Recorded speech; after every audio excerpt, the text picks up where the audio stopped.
Channel Ranjan study में। चलिए start करते हैं आज का ये जीके जीएस का अगला वीडियो। फ्रेंड्स, ये जीके जीएस का सीरीज चल रहा था, इसमें आप लोगों को परेशान नहीं होना है। जिस भी स्टूडेंट का जीके जीएस बहुत ही वीक है, वो ये वाला हमारा ये वीडियो जो 10-10 मिनट का आ रहा है, ये आप लोग रोज़ देखते जाइए। 1 से 2 बार आप लोग देखेंगे तो आपका स्टैटिक पोर्शन सारा धीरे धीरे धीरे धीरे कंप्लीट हो जाएगा। और ये सारे ऐसे जीके जीएस के क्वेश्चंस है जो हर एग्ज़ाम में हर बार पूछा गया है, इसलिए ये आपको याद होना ही चाहिए और ये आपको पता होना ही चाहिए। चलिए स्टार्ट करते हैं आज का ये सीरीज़। कार्बन डाइऑक्साइड गैस चूने के पानी को कैसा बना देता है? तो ये दूधिया में बदल देता है। कार्बन डाइऑक्साइड जो गैस होता है वो चूने के पानी को कैसा बना देता है? तो दूधिया रंग में बदल देता है। चलिए अगला देखते हैं। कार्य करने में मानव शरीर द्वारा स्थितिज ऊर्जा प्रयुक्त होती है। चलिए अगला देख लेते हैं। नागार्जुन सागर जो है परियोजना वो कृष्णा नदी पर है। नागार्जुन सागर परियोजना जो है वो किस नदी पर है? तो कृष्णा नदी पर हो जाएगा। और ये कहाँ है? तो आंध्र प्रदेश में हो जाएगा। चलिए नेक्स्ट है। ऑक्जेनोमीटर से पौधों की रेखीय वृद्धि दर मापी जाती है। ऑक्जेनोमीटर जो होती है वो पौधे में जो रेखाएं होती है उनकी वृद्धि जो है वो मापी जाती है। चलिए नेक्स्ट देखते हैं। राष्ट्रीय रासायनिक प्रयोगशाला पूना में स्थित है। राष्ट्रीय रासायनिक प्रयोगशाला कहाँ है? तो ये पूना में हो जाएगा। ये इंपॉर्टेंट है, इसको आप लोग याद रखेंगे। चलिए अगला देख लेते हैं। पोलियो वायरस की खोज 1908 ईस्वी में कार्ल लैंडस्टीनर और इरविन पोपर ने किया था। तो पोलियो वायरस का सबसे पहले खोज किसने किया था? तो कार्ल लैंडस्टीनर और इरविन पोपर ने किया था। और कब किया था? तो 1908 में किया था। ये भी इंपॉर्टेंट फैक्ट है, इसको याद रखेंगे आप लोग। चलिए अगला देखते हैं। आरएनए एंजाइम के संश्लेषण को नियंत्रित करता है। आरएनए जो एंजाइम है वो संश्लेषण को नियंत्रित करता है। अगला है। अरब सागर की रानी कोचीन नगर को कहा जाता है। अरब सागर की रानी किसे कहा जाता है? तो कोचीन को कहा जाता है। चलिए नेक्स्ट देखते हैं। अंतर्राष्ट्रीय गांधी शांति पुरस्कार में 1 करोड़ की राशि पुरस्कार स्वरूप दी जाती है। गांधी शांति पुरस्कार जो है, अंतर्राष्ट्रीय गांधी शांति पुरस्कार जो है, इसमें कितने की राशि दी जाती है? तो 1 करोड़ की राशि दी जाती है। चलिए अगला देख लेते हैं। मोटर कार का आविष्कार कार्ल बेंज ने किया था। मोटर कार का जो आविष्कार है वो किसने किया था? तो कार्ल बेंज ने किया था। याद रखेंगे इसको आप लोग। फाउंटेन पेन कोशिकत्व क्रियाशीलता पर कार्य करता है। फाउंटेन पेन जो है वो आपका कोशिकत्व क्रियाशीलता पर कार्य करता है। चलिए नेक्स्ट है। सबसे दुर्लभ क्षार जो है अमोनिया है। सबसे दुर्लभ क्षार जो है वो कौन सा हो जाएगा? तो अमोनिया हो जाएगा। कीट, सरीसृप, पक्षी और एम्फीबिया में सर्वप्रथम एम्फीबिया विकसित हुआ था। तो इन तीनों में सबसे पहले पूछ लेगा कि इन तीनों में सबसे पहले विकसित किसका हुआ था? तो एम्फीबिया का हो जाएगा। चलिए नेक्स्ट है। फ्यूज तार का प्रतिरोध उच्च तथा गलनांक निम्न होता है। फ्यूज तार का जो होता है प्रतिरोध वो उच्च होता है और उसका गलनांक निम्न होता है। तभी तो हम उसको यूज़ करते हैं ताकि वो जल्दी जले ना, और अगर जले भी तो वो बहुत टाइम के बाद जले। चलिए अगला है।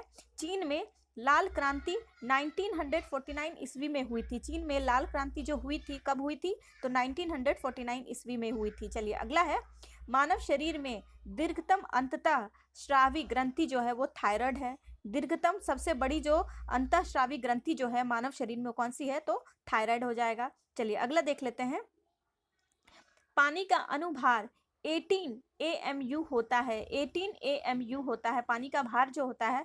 पानी का अनुभार जो होता है 18 AMU होता है। इसको आप लोग याद रखेंगे। चलिए नेक्स्ट देख लेते हैं।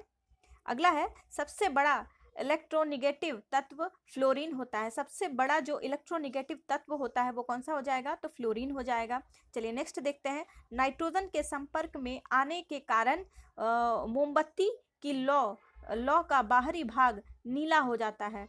तो नाइट्रोजन के संपर्क में जब भी मोमबत्ती जलता है तो आप लोग देखे होंगे कि उसमें 3 लेयर के टाइप्स के, मतलब आग आप लोग देखे होंगे। जैसे आप लोग गैस जब जलाते हैं तो उसमें फ्लेम जो जलता है वो ब्लू कलर का जलता है। तो ये ब्लू नीला कब हो जाता है?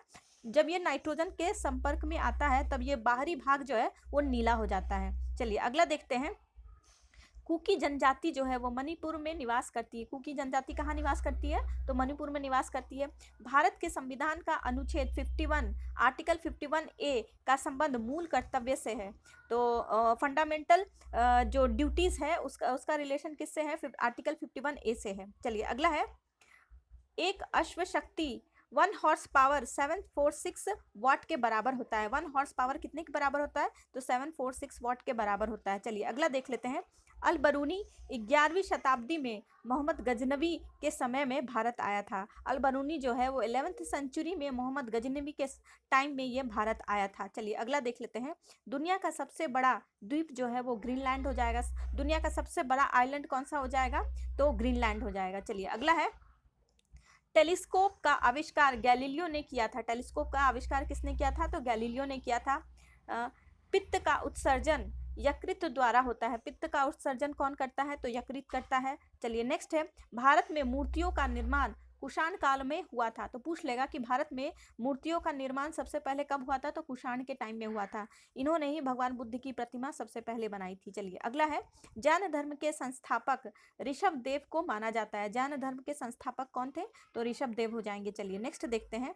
इस्लाम धर्म के प्रवर्तक हजरत मोहम्मद साहब थे। इस्लाम धर्म के प्रवर्तक कौन हो जाएंगे? तो हजरत मोहम्मद साहब थे। पारसी या जरथ्रुट धर्म के संस्थापक संत जरथ्रुस्ट को कहा जाता है। चलिए अगला देखते हैं। यहूदी धर्म की स्थापना मूसा ने किया था। यहूदी धर्म की स्थापना किसने किया था? तो मूसा ने किया था। इसको आप लोग याद रखेंगे, ये इंपॉर्टेंट है। अगला है। हरि प्रसाद चौरसिया एक विश्व प्रसिद्ध बांसुरी वादक है। हरि प्रसाद चौरसिया जो है उनका रिलेशन किस चीज़ से है? तो बांसुरी से हो जाएगा। चलिए नेक्स्ट देखते हैं। संपूर्ण क्रांति का नारा जयप्रकाश नारायण ने दिया था। संपूर्ण क्रांति का नारा किसने दिया था? तो जयप्रकाश नारायण ने दिया था। चलिए अगला देख लेते हैं। प्राचीन भारत का सबसे पुराना राजवंश कौन सा हो जाएगा? तो मौर्य राजवंश हो जाएगा। चलिए नेक्स्ट है।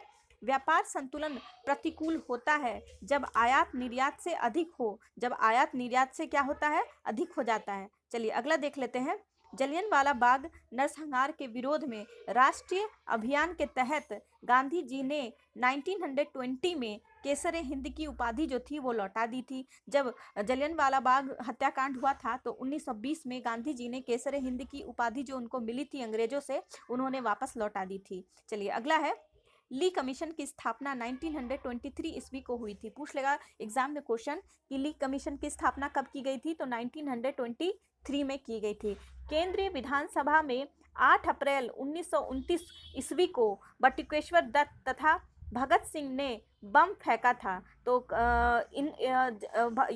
भगत सिंह और बटुकेश्वर दत्त ने कब के सेंट्रल असेंबली में बम फेंका था? तो 8 अप्रैल 1929 को फेंका था। ये इंपॉर्टेंट पॉइंट है, इसको आप लोग याद रखेंगे, ये पूछा जाता है एग्जाम में। अगला है। वाइस रॉय लॉर्ड इरविन के शासनकाल में साइमन कमीशन भारत आया था। तो लॉर्ड इरविन के टाइम में शासनकाल जब चल रहा था तो उस समय साइमन कमीशन भारत आ गया था। चलिए अगला है। इस साइमन कमीशन का जो गठन है फ्रेंड्स, इसका गठन जो है 1927 में हो गया था, पर ये भारत आया था आपका 1928 में आया था। तो इसको आप लोग ध्यान में रखेंगे। चलिए अगला है।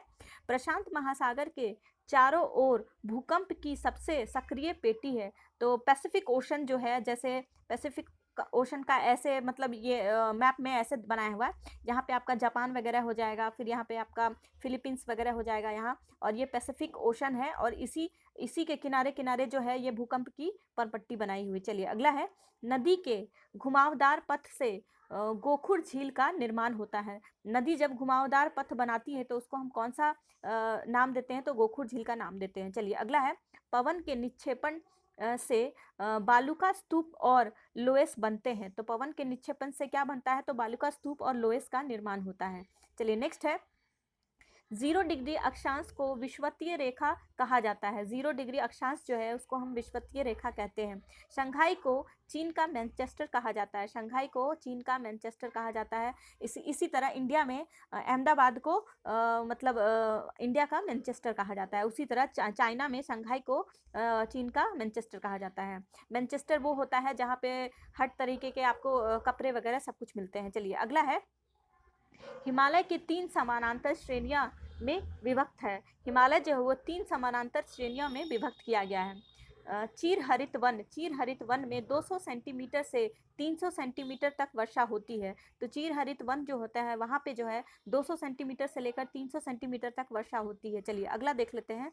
संथाल द्रविड़ प्रजाति के लोग हैं। संथाल जो है वो द्रविड़ प्रजाति के लोग हैं। मानचित्रों में नदी को नीला रंग से दिखाया गया है। जो मैप है, इंडिया का जो मैप है, उसमें जो आप लोग देखते होंगे नदी वगैरह, वो नीले रंग से दर्शाया गया है। चलिए अगला है, डोलेराइट एक आग्नेय चट्टान है। डोलेराइट क्या है? इग्नियस रॉक है, एक इग्नियस रॉक है। अगला है, भूपटल की मोटाई जो है लगभग 35 किलोमीटर होती है। भूपटल की मोटाई कितनी है? भूपटल कहने का मतलब है यहाँ पे कि अर्थ क्रस्ट। मान लीजिए ये हमारा अर्थ है, अर्थ का जो ये ऊपर वाला लेयर है ना, ये ऊपर वाला लेयर जिस पे हम लोग चलते हैं, इसको हम क्रस्ट बोलते हैं, क्रस्ट बोलते हैं। तो इसकी ऊंचाई लगभग ये कितनी ऊंचाई है इसकी लगभग? तो ये 35 किलोमीटर है। हमारा क्रस्ट जो है 35 किलोमीटर में फैला हुआ है।